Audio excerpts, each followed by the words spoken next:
All right, let's see if this works.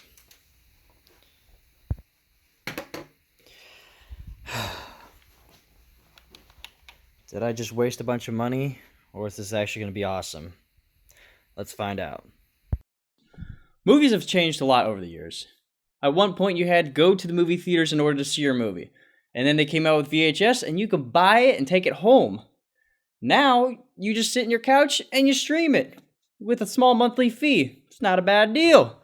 Gaming seems to be taking the same path.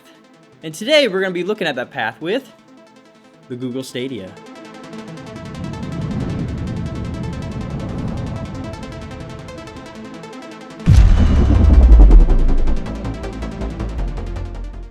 So I'm going to start by talking about where Google Stadia began for myself, because I was an early adopter with the Founders Edition, as you can see by the controller, and my first impressions were extremely negative. Let's just start by what you get in the box. You get your controller, you get a Google Chromecast Ultra as well.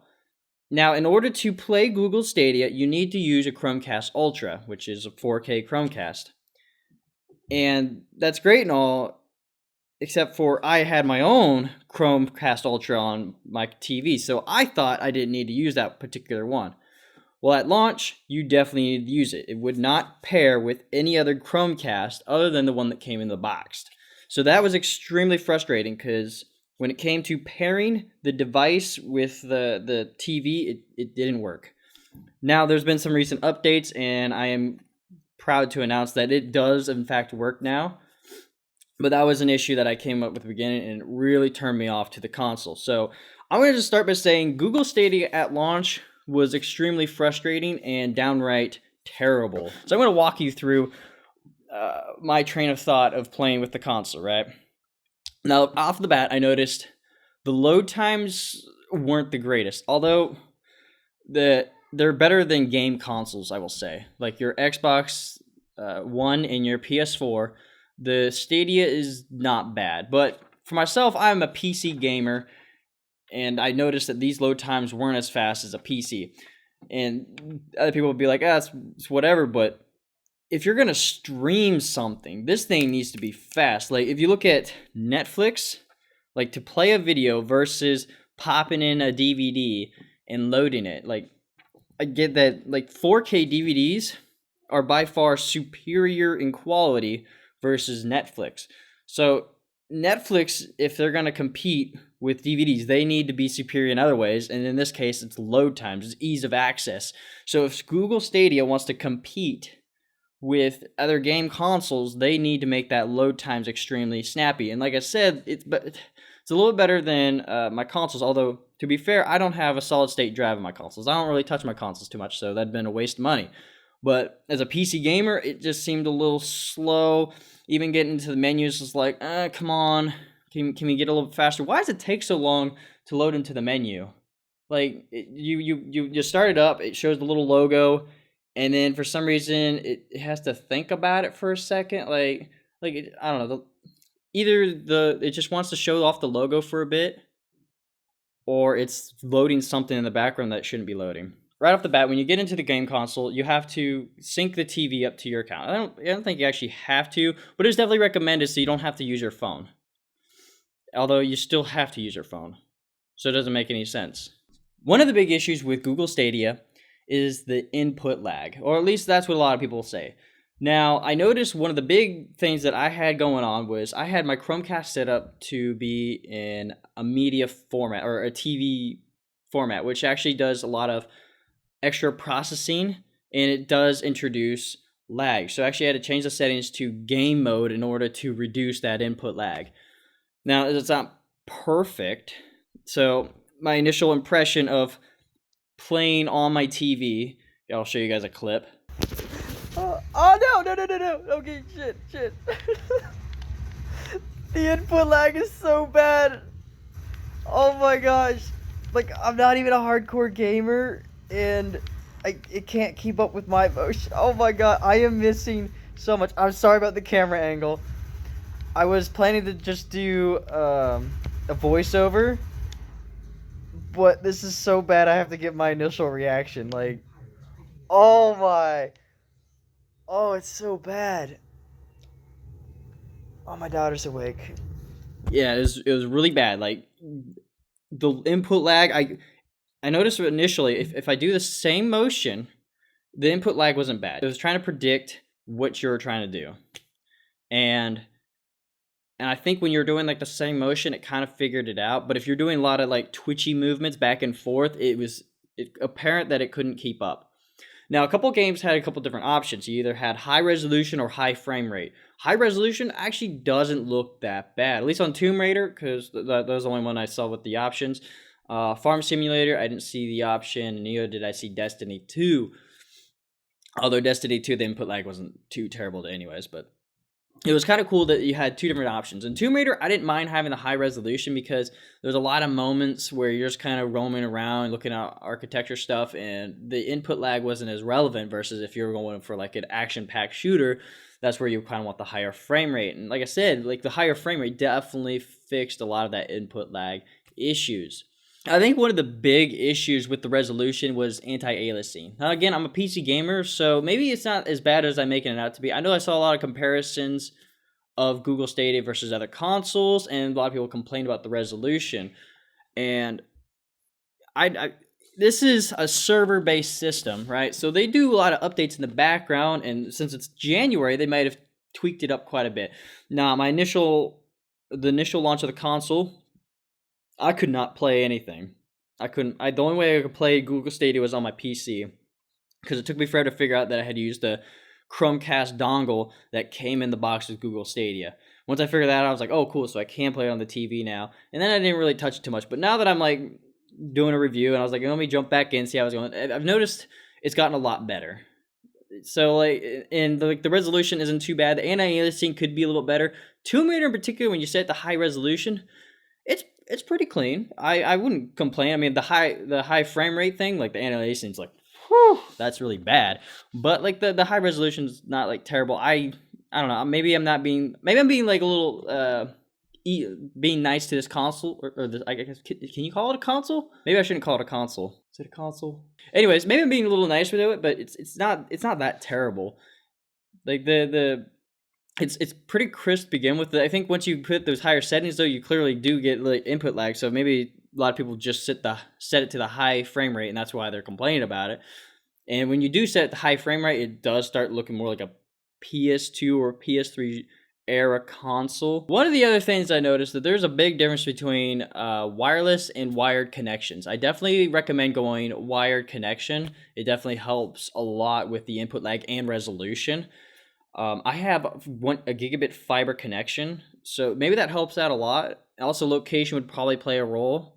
So maybe being in Kansas, I'm probably not getting like the absolute best signal or service, versus if you're like in a high populated city like Colorado, Denver, Colorado, or Los Angeles or something. I didn't notice too much. It definitely, like I said, you definitely want to go wired, because I noticed when I was on our bedroom TV, connecting to that device, the resolution definitely took a hit. I was like, man, like I know my bedroom TV is not like the best resolution out there. I don't even think it's 1080. It's one of those that I've just kept around for a while. It's wireless connection right now. I got to run a wire to it at some point, but as of now, I just kind of tested it out, and the input lag was definitely a little bit more noticeable. Actually, that is the TV I noticed the input lag got better, and that's what made me go back to the living room TV and realized I had the TV settings set incorrectly and had to set the game mode, because I was like, there's no way the bedroom TV on wireless connection should have better input lag than the living room TV.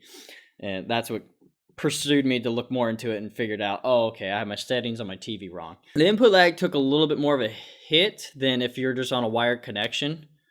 So I definitely recommend going wired, but like I said, you definitely can play on wireless if your wireless connection is decent, if that makes sense. So look, with that being said, there's a few different things that we should talk about on the Google Stadia side. So like I said, it's not terrible. They're definitely trying something new, and I can't complain about it, because it's nice to be able to just jump on. I don't have a console device. I'm actually trying to get rid of my entertainment center. I don't want all these boxes anymore, and that's kind of the issue, is paying an upfront $400-$500 for a box to sit somewhere. Like I'm kind of personally, I'm getting burnt out from it. So having just a little dongle and all my devices be on a web streaming service is definitely the future.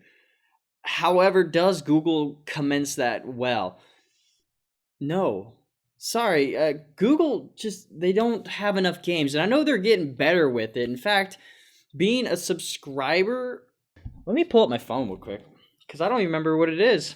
Because so being on the Founders Edition, I got, I think, 3 months free, and so I haven't like paid an actual subscription fee. It's a little bit extra money up front to get the Chromecast and the controller. Honestly, you're paying just a little bit extra, but I've been wanting another Chromecast, so that was a plus. And you're basically paying a little extra for the controller. So it's honestly, like, I think it was $140. It wasn't much money at all. And if you're looking into getting a Chromecast device, this might not be a bad option for you. The Google Stadia Pro subscription is about $10 a month, which a lot of people would probably complain about, but honestly, it's not that bad. Because, I mean, nowadays, to play on PlayStation, you have to play PlayStation Online to do PlayStation Plus. Microsoft has their own monthly subscription. So, honestly, this doesn't concern me that much.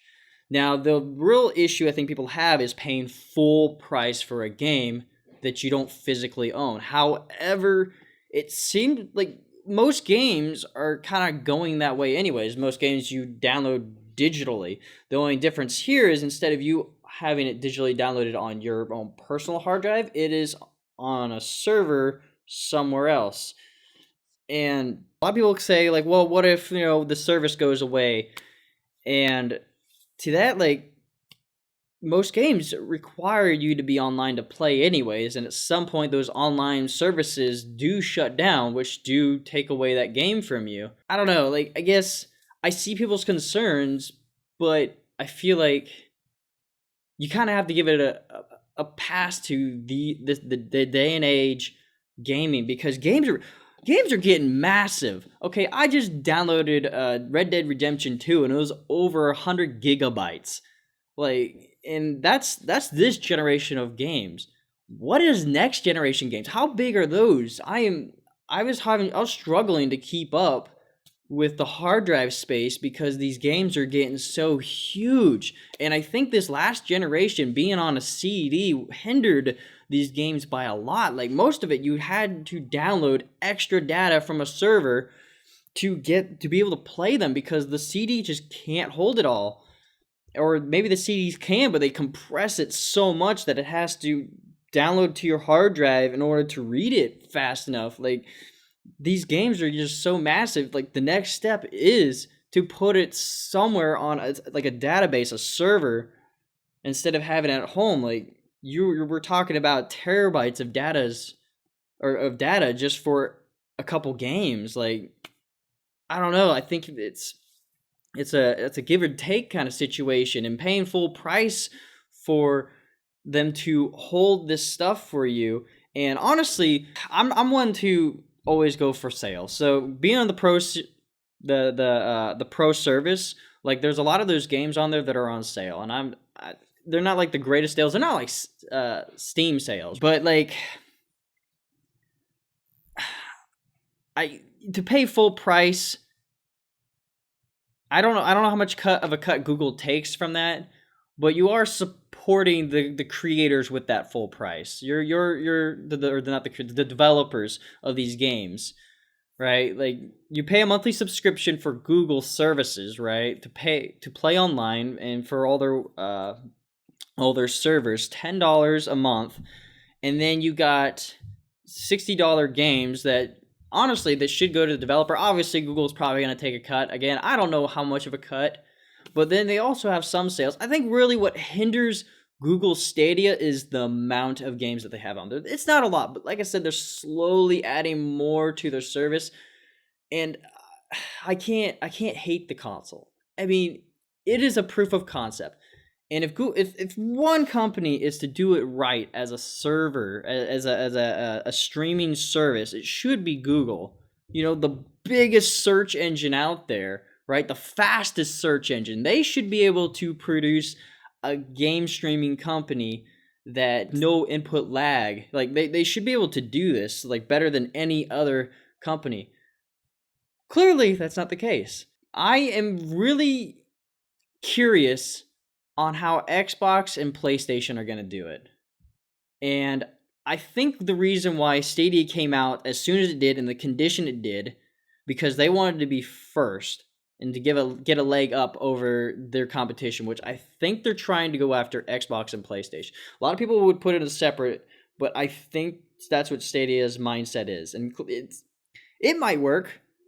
It's kind of hard to say, although a lot of people they definitely have a bad taste in their mouth on Stadia. I've been watching a lot of reviews online talking about Google Stadia and how bad of a console it is, and it's they have the points. They do have some good points, but again, like the $10 a month, it's not a big deal because you already have to pay monthly to play Xbox Live and PlayStation Plus. So really, those all cancel out. I think the only issue that people have that are valid is the fact that you no longer own a physical copy. I really find it hard to count a digital download on a hard drive a physical copy anymore, anyways, which most games are done that way. The only difference is this one is on some server elsewhere instead of at home. And if you know anything about hard drive failures, it is devastating when it happens and you don't have a backup, which you can try and do a backup, but like I said, games are getting extremely big. They're getting they're massive inside. Like, if games keep going the way they're going, I mean, you might be able to afford it, but the general public, I don't think, can afford to keep upgrading their hard drives to keep putting these new games on. They're going to uninstall stuff. That's just how it's going to be. And then you own it, but you don't really. Maybe I'm just giving them a pass a little bit. Like I said, my first impression of the game console, I hated it because it didn't work. I had a lot of bugs. I put up a couple Twitter posts out there. I was like, I got this bug. I got this. I wanted to give them the benefit of the doubt. I think game streaming is the future. Did Google Stadia do it perfectly? No. Google's not a game company, but they're trying to be. And I think that's the issue, is that they're trying to be, but they're not. And they fell flat on their face when they attempted. Now, I hope in the next couple months that they learn and they improve. And from what I've learned within the last 2.5 months, 3 months that I've had Google Stadia, they've definitely made improvements on the server side. The games seem to be running a lot better. However, that might be due to the fact that there's less people playing now, which is kind of sad. But I don't know. I can't hate them too much, and I'm kind of glad I have it. Like, the wife plays Farm Simulator all the time. Is that really a game to like boast about with something like this? No. But then I tried playing Destiny 2 to see how that was, and other than my initial input lag issue, TV tweak settings, it's all good now. It didn't play that bad. Again, I think they just need to make some improvements. They just need to take note from like services like Netflix, and Google owns YouTube, so I'm sure at some point they'll figure out how to get those higher resolutions at a better compression rate, or maybe just unlock it, because I don't think I'm using my full gigabit connection to get any better signal, like any better resolution. I think if Google allowed you to do full 4K 60 frames per second, that's the other issue. People claim like it's not full 4K 60 frames per second like they said it was, which it's probably true. I have no tech to really test that, right? But if it is true, I think right now Stadia is in a really like a beta testing phase, and I really hope that they take a step back and unlock these settings and let this device flourish. Because right now, I feel like they're holding it back. Like, why can't I play my Stadia on my phone yet? Why did you lock that? Why did I have to wait to get an email days later to play Google Stadia? Like, you had to wait for an access code. Why did it not ship with my console? Like, they did some dumb things, and they had, I don't know, their initial launch was absolutely trash. But now that the initial launch is out of the way and the device has been out for a bit, it's gotten better. It's not perfect. It's no PlayStation. It's no Xbox. But it's gotten better. And I hope that they keep improving, because I really want this tech to flourish. I really am tired of buying a console. I am tired of upgrading hard drives. I'm tired of hard drive failures. Oh my gosh, I mean, you have to like look into getting a new hard drive every 2 to 3 years, maybe sooner, depending on the hard drive. But I always keep that in the back of my head. I'm like, okay, I've had the hard drive for about this long. I'll start benchmarking, and hard drives will last longer. But at about the 3 year mark, you should really consider: is your hard drive starting to fail? Or hey. Anyways, I don't even remember what I was gonna say. Damn it. Anyways, so yeah, I'm tired of the hard drives failing and looking into replacing them. Like, I don't. That's a lot of money. Hard drives aren't cheap. If you want multi-terabyte, like a 10 terabyte hard drive, it's like $400+. Like, that's the price of a game console. Versus this, you don't have to buy a hard drive. It's all stored on some server elsewhere.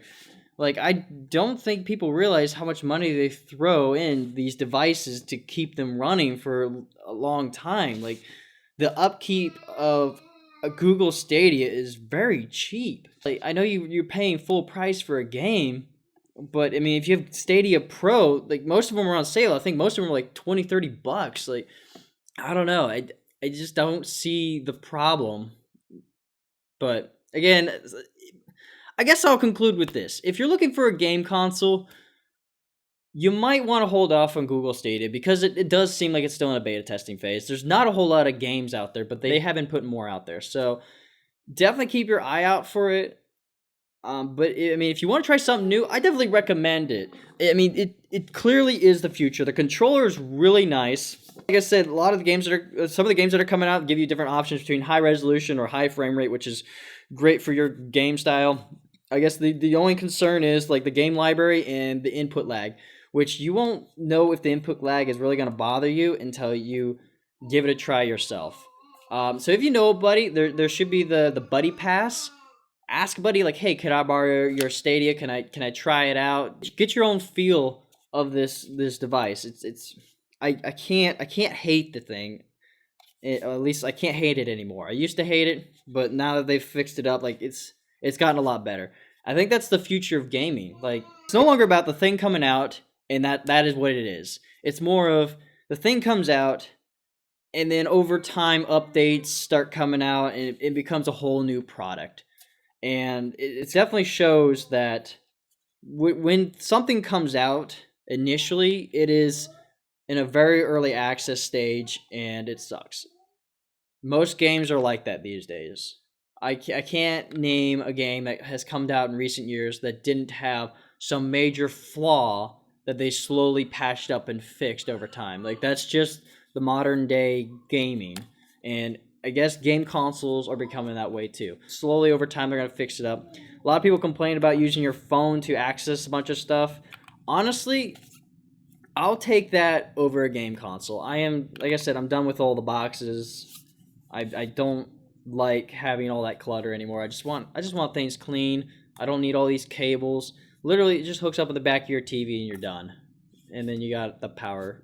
But you know what I mean. Like, there's not much to a Google Stadia. So keep an eye out for it. Give it a little bit longer because, like I said, it's still an early access kind of thing. They're still adding more games, but I really think that in a year or so, this will be a decent competitive device. As long as Google doesn't like F up, I think that they have a concept right here. I should do a Twitch stream of this thing. I should show like people the Stadia in action, because I know there's not a whole lot of people with this device. Hey guys, if you guys like this Outcast review, leave a comment down below. Let me know what you think. Let me know if you have a Google Stadia, what you guys think of it, or if you don't have one, why haven't you bought one yet? Let me know what your personal opinion is on the situation and the future of gaming.